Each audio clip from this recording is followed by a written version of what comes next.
अवधूत चिंतन श्री गुरुदेव दत्त श्री स्वामी समर्थ. तुम्हा सर्वांचं श्री स्वामी समर्थ कृपा या माझ्या मराठी यूट्यूब चॅनलवर मनापासून खूप खूप स्वागत. 5 एप्रिल 2025 वार आहे शनिवार. या दिवशी आलेली आहे चैत्र नवरात्रीतील अष्टमी तिथी. प्रत्येक महिन्यात अष्टमी तिथी येत असते, पण चैत्र नवरात्री आणि शारदीय नवरात्रीतील अष्टमीला विशेष असं महत्त्व आहे. तर चैत्र नवरात्रीतील दुर्गाष्टमी तिथीला तुम्हाला काही सेवा, काही उपाय आवर्जून करायचे आहेत. याबाबतचाच आजचा आपला व्हिडिओ आहे. व्हिडिओ शेवटपर्यंत पहा. चॅनलवर नवीन असाल तर चॅनलला सबस्क्राईब करा. सध्या चैत्र नवरात्री सुरू आहे आणि शनिवारी 5 एप्रिलला अष्टमी तिथी आहे. नवरात्रीतील प्रत्येक तिथीला वेगळं असं महत्त्व असतं. प्रत्येक तिथीचं स्वतंत्र वैशिष्ट्य असतं. दुर्गाष्टमी हा माता लक्ष्मी आणि तुमची कुळदेवी यांच्या सेवा करण्यासाठी महत्त्वाचा दिवस मानला जातो. सगळ्यात पहिलं म्हणजे दुर्गाष्टमीच्या दिवशी दुर्गा सप्तशतीचा आवर्जून एक पाठ पठण करण्याचा प्रयत्न करा. ज्यांना दुर्गा सप्तशतीचा एक पाठ करणं शक्य होणार नाही त्यांनी सिद्धकुंजिका स्तोत्राचं 11 वेळा पठण करा. दुर्गा सप्तशतीचा पाठ करणं ही आपल्या कुळदेवीची उच्च कोटीची सेवा आहे. यानंतर माता लक्ष्मीची खूप महत्त्वाची आणि खूप सुंदर सेवा म्हणजे महालक्ष्मी अष्टकमचं पठण करणं. महालक्ष्मी अष्टकमचं पठण करताना माता लक्ष्मीच्या मूर्तीवर लवंगांचं अर्चन करायचं आहे. यासाठी आपल्याला 16 लवंग घ्यायचे आहेत. चांगल्या फूल असलेल्या अखंड लवंग घ्यायच्या. या 16 लवंगमधील एक लवंग आपल्या उजव्या हातात घ्यायची. महालक्ष्मी अष्टकमचं एक वेळ पठण करायचं आणि हातातील लवंग माता लक्ष्मीला अर्पण करायची. महालक्ष्मी अष्टकम एक वेळेस पठण करायला फक्त 1 मिनिट लागतं, कारण महालक्ष्मी अष्टकम हे 11 ओवींचं आहे. हे अष्टकम पठण करताना आपल्याला फक्त 8च ओवी म्हणायच्या आहेत. 8व्या ओवीनंतर फलश्रुती आहे, म्हणून 16 वेळा महालक्ष्मी अष्टकमचं पठण करताना फक्त 16व्या वेळी फलश्रुतीसहित महालक्ष्मी अष्टकमचं पठण करायचं.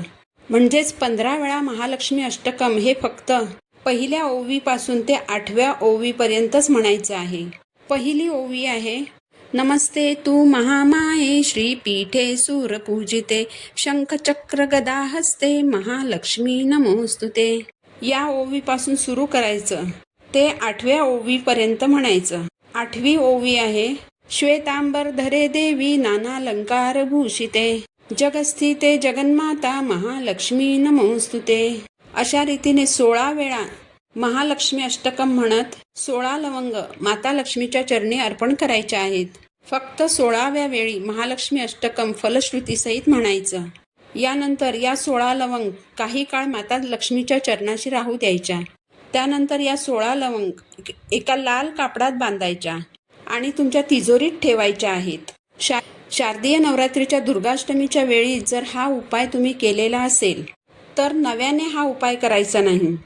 तर ज्यांनी हा उपाय करून लवंगांची पुडी जर तिजोरीत ठेवलेली असेल तर त्यांनी ती पुडी या दुर्गाष्टमीच्या वेळी बाहेर काढायची, माता लक्ष्मीच्या चरणाशी ठेवायची, धूपदीपाने ओवाळायचं, एक वेळ महालक्ष्मी अष्टकमचं पठण करायचं. त्यानंतर ती लवंगांची पुडी पुन्हा तिजोरीत ठेवून द्यायची. माता लक्ष्मीला प्रसन्न करायचा हा एक अतिशय प्रभावी उपाय आहे, कारण लवंग ही माता लक्ष्मीला अतिशय प्रिय अशी वस्तू आहे.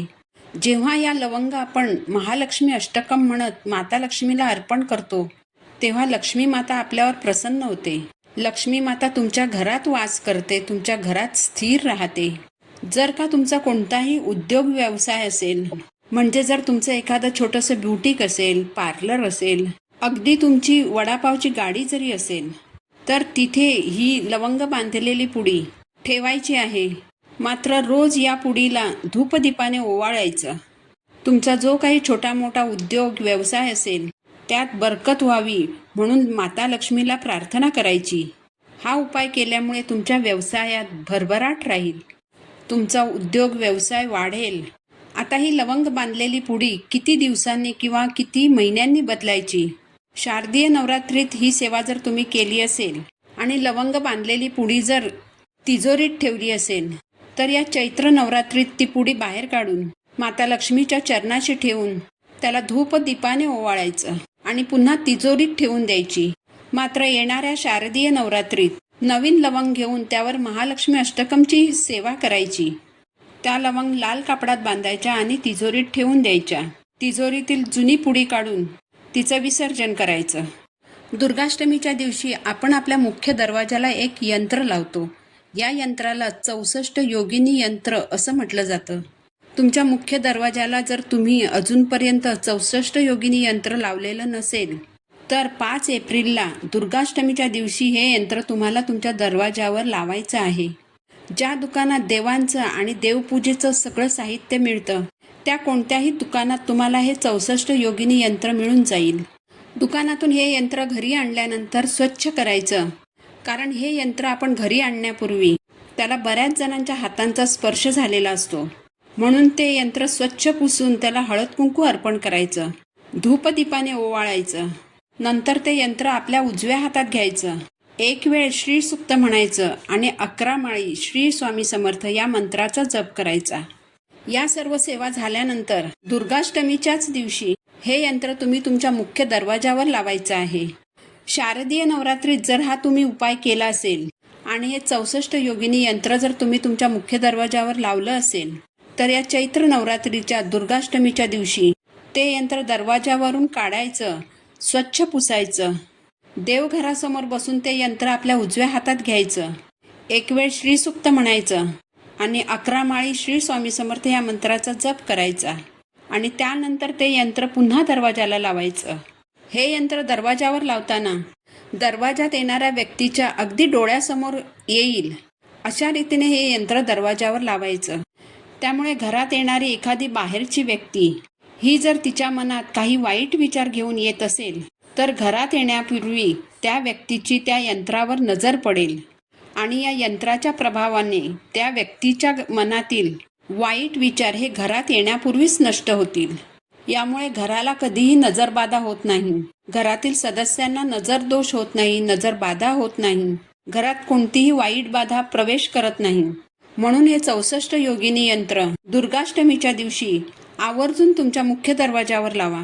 यानंतरची जी सेवा आहे ती म्हणजे कुंकुमार्चन ही सेवा.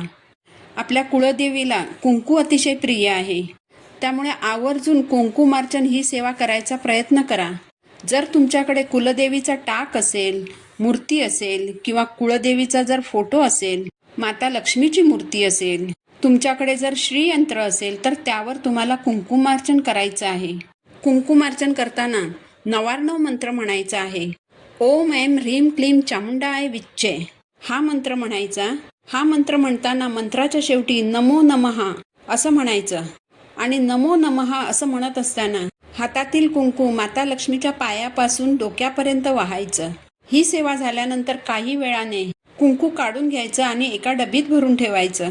एखाद्या महत्त्वाच्या कामासाठी बाहेर जाताना हेच कुंकू तुम्ही कपाळावर लावायचं आहे. यातील सर्वच सेवा करणं तुम्हाला शक्य होईल असं नाही, पण यातील तुम्हाला ज्या शक्य होतील त्या सेवा तुम्ही दुर्गाष्टमीच्या दिवशी नक्की करा.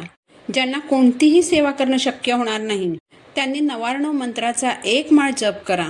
99 मंत्र ओम ऐं ह्रीं क्लीं चामुंडाय विच्चे या मंत्राचा अर्थ असा आहे.